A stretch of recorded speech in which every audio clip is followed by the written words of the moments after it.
హుస్సేన్ సాగర్లో మహాహారతి కార్యక్రమం సందర్భంగా జరిగిన అగ్ని ప్రమాదం తర్వాత కనబడకుండా పోయిన అజయ్ అనే యువకుడి ఆచూకీ కోసం పోలీసులు ముమ్మరంగా గాలిస్తున్నారు. గజ ఈతగాళ్ల సహాయంతో పోలీసులు 2 బృందాలుగా ఏర్పడి సాగరంలో జల్లెడ పడుతున్నారు. అజయ్ ఆచూకీ కనిపెట్టాలని కుటుంబ సభ్యులు కన్నీరు మున్నీరయ్యారు. హైదరాబాద్ పీపుల్స్ ప్లాజాలోని భారతమాత ఫౌండేషన్ ఆధ్వర్యంలో నిర్వహించిన భారతమాతకు మహాహారతి కార్యక్రమంలో అపశృతి చోటు చేసుకుంది.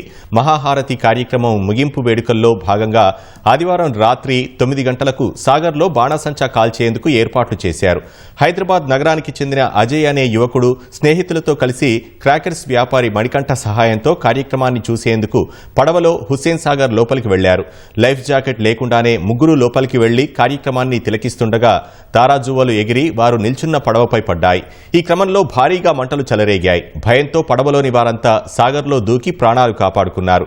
కానీ అజయ్ మాత్రం నీటిలో దూకాడా లేక పడవలోనే ఉండిపోయాడా అనే అనుమానాలు వ్యక్తమవుతున్నాయి. అతని ఆచూకీ కోసం పోలీసులు 2 బృందాలుగా ఏర్పడి గాలిస్తున్నారు.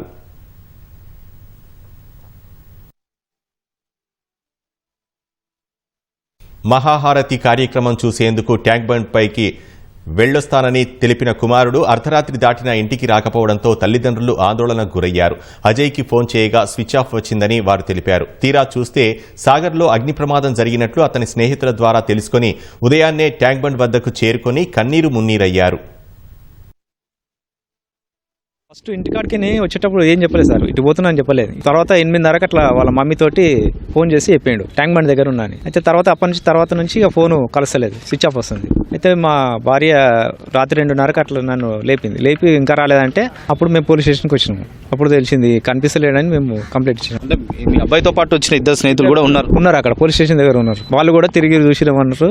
ఆ హాస్పిటల్ కాడ పోయినాము, లేడని చెప్తున్నారు. ఇక్కడ హాస్పిటల్ ఇక్కడ చూసినాము. ఇక్కడ పొద్దున పోయి పోలీసు వాళ్ళు చూసి వచ్చారంట. అక్కడ దొరకలేడు, ఇంకా దొరకలేదు. మాకు మాట్లాడింది సార్. 8:30 నేను ఫోన్ చేస్తే ఇక్కడ ట్యాంక్ బండ్ దిక్కున్నా, నేను వచ్చే వరకు 11-12 ఎట్లా అవుతుంది అని అన్నారు. అయితే సరేలే అని ఎట్లాగో వస్తాడు కదా అని అనుకున్నాను. నేను 11కి అట్లా ఫోన్ చేసిన, స్విచ్ ఆఫ్ వస్తుంది. 12కి ఫోన్ చేసిన, స్విచ్ ఆఫే వస్తుంది. అయితే ఛార్జింగ్ అయిపోయిందేమో అని అనుకున్నా నేను.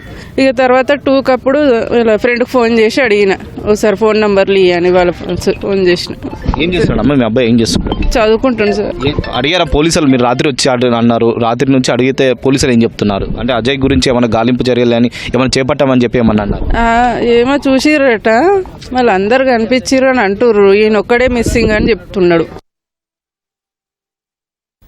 అగ్ని ప్రమాదం కారణంగా కుమారుడు అదృశ్యమైనట్లు అజయ్ తల్లిదండ్రులు సాగర్ లేక్ పోలీస్ స్టేషన్లో ఫిర్యాదు చేశారు. గజ ఈతగాళ్ల సహాయంతో పోలీసులు ముమ్మరంగా తనిఖీలు చేస్తున్నప్పటికీ అజయ్ ఆచూకీ లభించలేదు.